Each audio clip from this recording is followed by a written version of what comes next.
ได้ในเมื่อมันเป็นไปแล้วอายมีเมียแล้วก็หูอยู่แก่ใจบ่อยากเลือกเมียบ่อยากเสียน้องที่เหตุจังใดถ้าอายเลือกได้ขอเลือกน้อง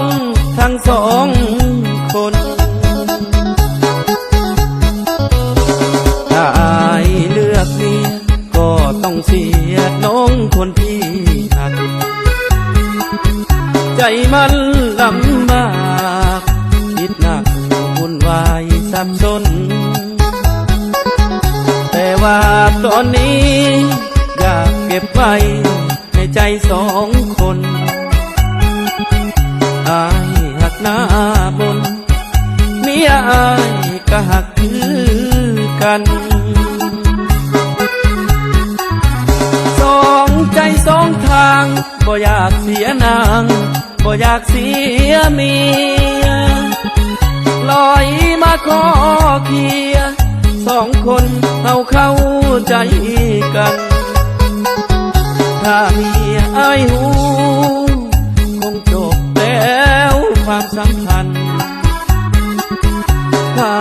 ขาดสะบันฝันคงสิ้นสลายคิดไปใจเพียอยากเลือกทั้งเมียอยากเลือกทั้งน้องสองคนป้องดองเป็นเอื้อยเป็นน้องถ้าเป็นไปได้สิลอยเมียมาไปหาน้องบ่ต้องน้อยใจหากเมียเท่าใดอายก็หักน้องเจ้าเท่านั้น